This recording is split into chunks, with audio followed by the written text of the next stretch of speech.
시청자 여러분 안녕하십니까. 오늘은 저희 방송에서 현재 이란 전쟁 그리고 이제 앞으로 벌어질 북한 내부의 어떤 변화 상황에 대해서 매우 중요한 그 문제를 여러분과 함께 좀 이야기를 나누고자 합니다. 자, 체제를 수호하는 요인 중에 하나가 어떤 한 개인의 어떤 그 이익을 위해서 전체가 이렇게 무너지는 이런 상황이 아니라 한 개인과 전체가 하나로 결합될 때 그 정권을 유지하려는 상당한 내구성이 발생할 수가 있습니다. 북한이나 이란이나 겉으로 보기에는 이제 매우 유사한 점들이 많지만 깊숙이 파고들면 이란과 북한은 상당한 차이가 있다.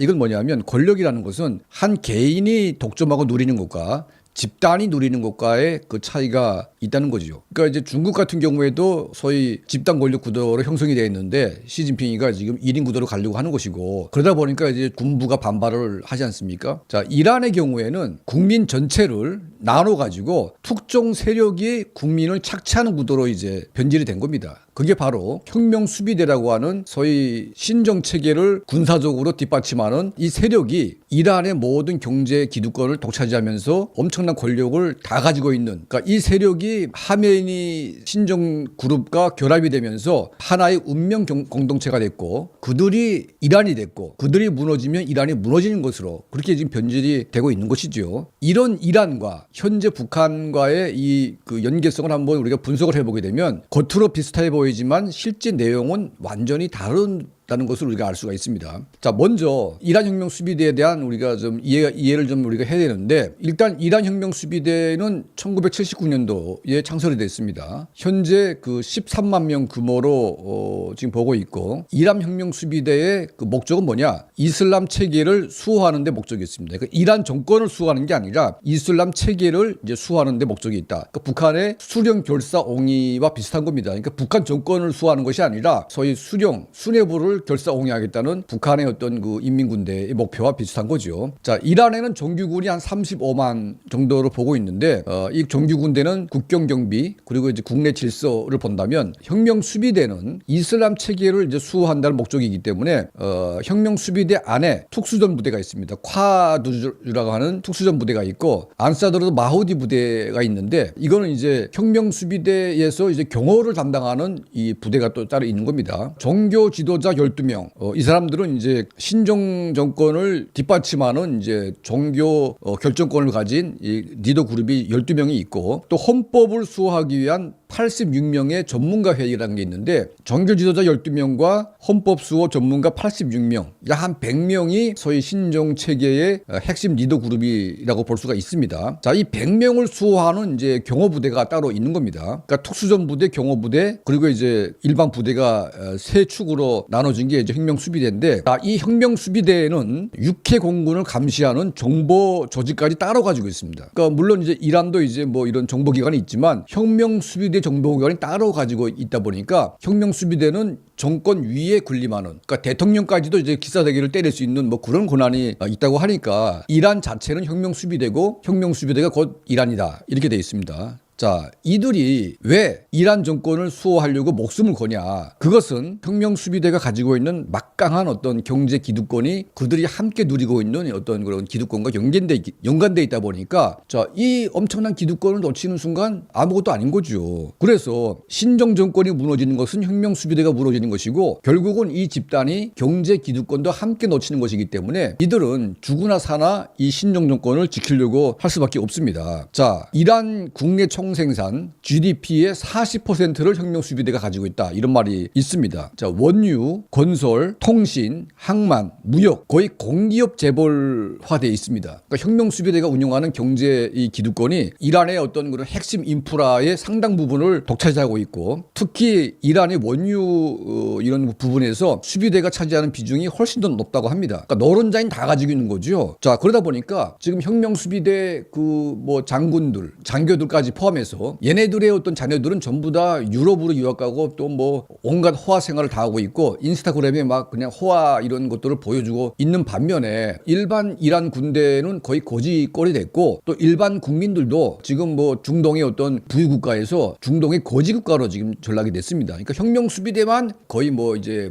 부자가 됐고 나머지 이란 국민들은 거지가 됐고 자 이런 구도 속에서 이란 일반 사람들은 신종국가가 무너지는 게 이득입니다. 그리고 신종국가들이 억눌려 가지고 무서워서 자기의 감정 표출을 못할 뿐이지 이란 국민 대부분은 이 신종국가 그리고 이제 혁명수비대에 대한 분노가 있겠고 이란 청년들을 포함해서 이란의 어떤 그런 양심 세력들이 왜 들고 일어났냐 20살 난 이란 그 여성이 그 시잡을 벗었다고 해서 종교 경찰 그러니까 혁명수비대 경찰이 이 여대생을 끌어다가 때려가지고 죽였습니다. 이걸 가지고 이제 분노한 청년들 대학생들 선량한 이란 국민들이 일어난 것이죠. 이게 왜 내려난 버리냐면 혁명수비대 간부들의 자녀들은 전부 다 해외로 유학 가서 거기서는 이제 시잡을 다 벗고 온갖 수영장에서 뭐 골프 치면서 이런 이제 생활을 하고 있는데 얘네들은 다 그렇게 하면서 국내에서는 마치 율법을 지키는 어떤 수호대처럼 한 여대생이 시잡을 벗었다고 해서 그거를 잡아다가 때려 죽이는 이런 만행을 하는 게 혁명수비대 아닙니까? 그렇기 때문에 이제 사람들이 들고 일어났는데 하메니가 죽었을 때 그 광장에 모인 이 사람들은 혁명수비대와 그 가족들이 모인 것이죠. 왜냐하면 하메니 신종 정권이 자기들에게 온갖 혜택을 다 주고 있고 부를 누리고 있는데 그런 지도자가 죽으면 당연히 눈물 나야 되는 것이고 그게 이란의 전체 민심이 아니고 혁명수비대와 그 연관된 가족들이 그 민심인 것이고 나머지 이란 사람들은요 여기 관심이 없는 거죠. 자 이게 지금 그 이란의 그 현 실태이고 지금 미국이 때림에도 불구하고 버티고 있는 이유가 혁명수비대가 붕괴되지 않았기 때문에 아직 버티고 있는 겁니다. 이미 이란 대통령은 다른 중동 국가들에게 사과를 했고 더 이상 공격을 안 하겠다고 했음에도 불구하고 혁명수비대가 그냥 정부의 말도 안 듣고 공격을 또 하고 있는 겁니다. 그러니까 이게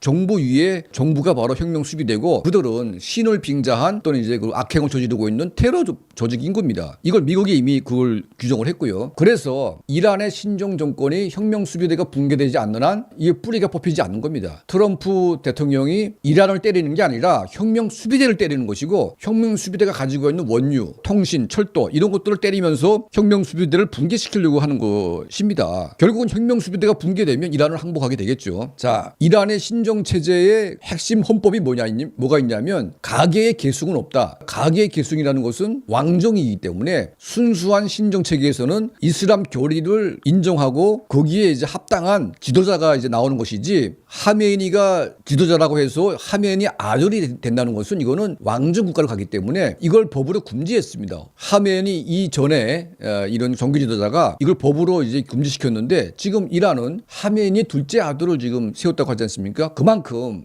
이 신정 체제가 왕정 체제로 바뀔 만큼 긴박한 상황이 됐다. 그러니까 누구도 지금 혁명수비대의 그 이득을 대변할 사람이 없기 때문에 결국은 하메니 아들을 세우는 거 아니겠습니까? 자, 이거와 저희가 북한하고 비교해 보게 되면요. 북한도 유사한 측면이 있습니다. 그런데 과거의 김정일 시대만 해도 인민군대의 핵심 이너서클, 인민군 청정치국, 인민군대를 총관리하는 조직이 인민군 총정치국이라고 하는 조직이 있습니다. 인민군대 당조직이죠. 총정치국이 인민군대를 장악해서 인사권, 모든 권한을 다 독점을 하고 있습니다. 총정치국이 인민군대를 장악했기 때문에 이 총정치국만은 김정은과 운명 공동체로 이제 인정을 받습니다. 그리고 인민군 호위총국, 호위부대는 김정은을 지키는 호위부대이기 때문에 한때는 호위사령부로도 이제 명령이 됐었고 지금은 호위국으로 돼 있지만 호위국은 한 10만 부대가 있는데 이거는 혁명수비대의 특수부대와 비슷한 이제 그런 이제 역할을 하고 있는 것이죠. 그리고 호위부대를 졸업하게 되면 각 이제 지방의 어떤 당 간부직을 다 주기 때문에 먹고 사는 문제를 해결해 줍니다. 그다음에 인민군 보위국 그리고 일반 이제 이 사회를 총괄하는 국가 보위성 자 이런 것들이 소위 김정은 정권을 지키는 마지막 보루가 되겠습니다. 특히 군대가 중요한데 김정일 시대 때는 인민군 각 군단별로 이제 외화벌이를 해라. 그러니까 정부가 군대에 필요한 물자를 제대로 못 주기 때문에 군대가 외화벌이 해가지고 알아서 살아라 해가지고 군단마다 또 사단마다 이제 외화벌이 권한을 줘가지고 군대가 돈벌이를 했습니다. 그리고 거기에 이제 엄청난 부패가 발생했고 그 당시에는 인민군 군단장, 인민군 사단장이 되게 되면 달러 막 10,000불, 20,000불, 10만 불씩 막 물서도 쓰면서 그런 호화 생활을 했습니다. 이게 다 보고가 됩니다. 김정일 때에는. 그때 김정일은 무슨 말 했냐면 이 정도 돈을 내가 용납하지 않게 되면 이들이 전부 다 CIA한테 정보 팔아가지고 결국 내 목숨 노린다. 그러니까 부패한 건 알지만 이 정도의 돈은 우리가 눈 감아줘야 된다 해가지고 적당한 부패를 인정해 주면서 운명 공동체를 만들어냈습니다. 자, 이게 이제 뭐 약간 조폭 조직하고 비슷한 거죠. 조폭 조직 중에 두목이 부하들의 어떤 인센티브를 인정하지 않고 빡빡하게 군다. 그러면 밑에 부하들이 열받아가지고 반란을 일으킬 그런 생각을 하지 않겠습니까? 똑같은 겁니다. 적당한 걸 떨어져 주면서 니들도 살게 해줘야 이 똘마니들이 내가 사니까 이걸 잘 모셔야 되겠다 이런 생각이 드는 거 아니겠습니까? 자, 그런데 김정은 정권 들어와가지고 그 아버지가 했던 이거를 이해 못해가지고 얘는 왜 인민군대가 돈이 필요하냐? 내가 있고 너네가 이제 그 직을 유지하고 있는데 돈이 필요하다는 것은 결국은 딴 생각을 하기 때문에 돈이 필요한 것이 아닌가. 자, 이런 생각을 하다 보니까 김정은 정권 들어와가지고 제일 먼저 한 게 뭔지 아십니까? 인민군대 총정치국을 내리쳐가지고 완전히 작살을 냈습니다. 그래서 지금 여러분도 아시겠지만 황병서가 인민군 총정치국장을 했는데 황병서가 지금 날아가지 않았습니까? 총정치국 산하에 그 한 100명 이상의 그 핵심 간부들이 전부 다 수용소를 가거나 처형되거나 물갈이가 됐습니다. 그때 처음으로 인민군 총정치국 간부들이 우리는 김정은과 운명 공동체가 아니구나. 그래 우리는 소모품일 뿐이지 언제든지 바뀌는 기계 소모품. 그러니까 김정은 정권과 운명 공동체로 갈 수 있는 그런 상황이 아니고 김정은의 마음대로 그냥 어느 순간에 죽을 수밖에 없는 수다가 버려지는. 자, 그리고 뭐 돈도 못 벌고 돈 좀 벌었다고 해서 다 죽이고 이러니까 이제는 인민군 총정치국이 이제는 우리는 운명 공동체가 아닐 수도 있다. 자, 이런 생각을 가지고 있습니다. 자, 두 번째 인민군 호위부대. 자, 윤정린 사령관을 처형시켰습니다. 그리고 허위사령부 정치국장 김성덕 정치국장을 처형시켰죠. 자, 허위사령부도 이제 부패 혐의로 전부 다 때려 죽였습니다. 자, 물론 이제 허위사령부는 일리는 있습니다. 부패된다는 것은 김정은의 개인 신체 정보를 외국에 넘겨주기 때문에 자기 생명과도 직결돼 있다는 거죠. 명분은 있는데 그러면 허위부대 군인들에게 먹고 살 만큼 뭔가 준다는 보장이 있습니까? 물론 이제 평양시 미산동에 허위부대 전용 아파트가 있고 잘 대해주고 있지만 먹고 사는 그런 이제 형편을 보게 되면 완전히 거지 직전의 상황에 놓여 있습니다. 왜냐하면 공급되는 게 한정돼 있고 공급되는 것만 받아가지고 살게 되면 자기 집 아이들이 어디 가서 살 수가 없습니다. 그러니까 뇌물을 받아야 되고 뭔가 뒷돈을 챙겨야지만 조금 살 수가 있는데 그게 안 된다고 하게 되면 아무리 내가 허위부대 간부 뭐 지휘관이라고 해도 별 혜택이 없는 거 아니겠습니까? 내가 제대된 이후에 어떤 직장에 배치받아가지고 어떤 간부가 된다고 한다는 것은 내 먼 훗날의 얘기고 지금 당장 내 생계가 지금 문제가 되는 상황이기 때문에 이제는 허위부대까지도 부정부패 척결한다고 그러면서 마구 죽이다 보니까 이 사람들 역시 내가 이거 뭐 정권을 지켜야 되는 그런 이유가 있을까? 이런 겁니다. 그러니까 이제 북한은 인민군 총정치국, 인민군 허위사령부, 인민군 보위국 이 모두가 경제 기득권은 아예 뺏긴 상태입니다. 그나마 아버지 때에는 외화벌이 할 수 있는 이런 걸 주다 보니까 나름대로 쏠쏠하게 그 돈을 발라먹으면서 생계가 좀 쫀쫀하게 유지가 됐는데 이제는 그런 특정 부대, 특정 이제 세력한데 경제 기득권을 전부 다 박탈했기 때문에 얘네들은 김정은이가 날아가든 말든 나하고는 아무 상관도 없는 거예요. 차라리 네가 그냥 없어져가지고 다른 놈이 와가지고 나한테 그걸 줄 수만 있다면 나는 오케이. 그러면 이게 왜 이런 일이 벌어졌냐? 김정은이가 39호실 궁정경제 만들어가지고 궁정경제는 그야말로 김씨 일가만 그냥 먹고 사는 겁니다. 팔라비 왕조가 왜 무너졌냐? 팔라비 왕조만 사치하고 팔라비만 잘 살려는 그런 구조가 됐기 때문에 그 신정혁명이 그 명분을 얻었고 그걸로 이제 뒤집어 푼 거 아니겠습니까? 그러면 신정정부는 한 왕가의 혜택이 아니라 혁명수비대라고 하는 그런 이너서클을 만들어가지고 이 전체가 잘 사는 구조를 만들어냈고 이 전체가 사는 대신에 전체 인민은 다 거지가 됐지만 얘네들은 문제가 없습니다. 그래서 이 혁명수비대가 이 정권을 지키기 위해서 목숨을 거는 거 아니겠습니까? 그러면 북한도 김정은 개인 일가만 살린다고 하게 되면 팔레비 왕조와 비슷한 겁니다, 이게. 그러면 너네만 살고 나머지는 다 거지인데 우리가 왜 유사시 때 위기가 왔을 때 목숨 걸고 김씨 왕조를 지켜야 되는 명분이 없는 거 아니겠습니까?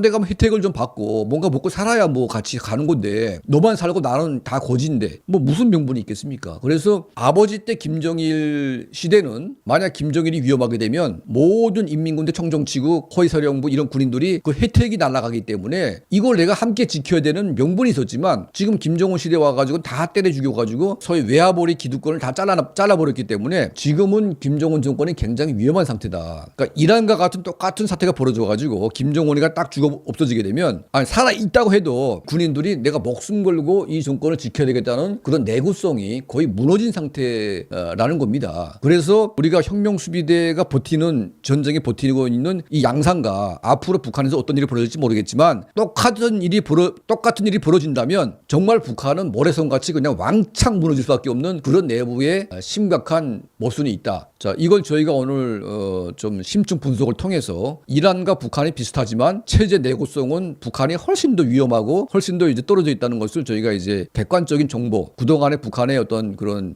김정은 정권이 해왔던 여러 가지 상황을 보면서 이걸 이제 분석을 했습니다. 그래서 이제 북한 정권이 위험한 것이고 외부의 충격에 굉장히 취약하다. 한 방에 그냥 갈 수 있는 상태가 된 것이 바로 북한이고 이란과는 굉장히 다른 모습의 상태이기 때문에 어떻게 보면 북한 문제를 처리하는 것은 더 쉬울 수가 있다. 이런 생각을 해보게 됩니다. 지금 굉장히 긴박한 상황입니다. 이란 문제가 지금 정점에 오르고 있는데 저는 이란은 끝났다고 봅니다. 아무리 혁명수비대가 기득권을 지키기 위해서 뭔가 하겠지만 이스라엘과 미국이 이란 혁명수비대를 거의 뭐 아작을 내고 있습니다. 작정하고 때리기 때문에 뭐 버티는 시간은 좀 있겠지만 결국은 이제 무너질 수밖에 없고 이란 혁명 수비대가 완전히 무너질 지미가 보이게 되면 그동안 억눌렸던 그러니까 그들에게 감시받던 다수의 이란 민중이 더 힘을 가지고 올라설 수 있는 그런 이제 순간이 올 것이다. 저는 그렇게 생각을 하고 있습니다. 자, 앞으로 저희 채널은 이제 이란 문제, 중국 문제, 또 북한, 러시아 이 연관된 국제 정세 속에서 북한에 관한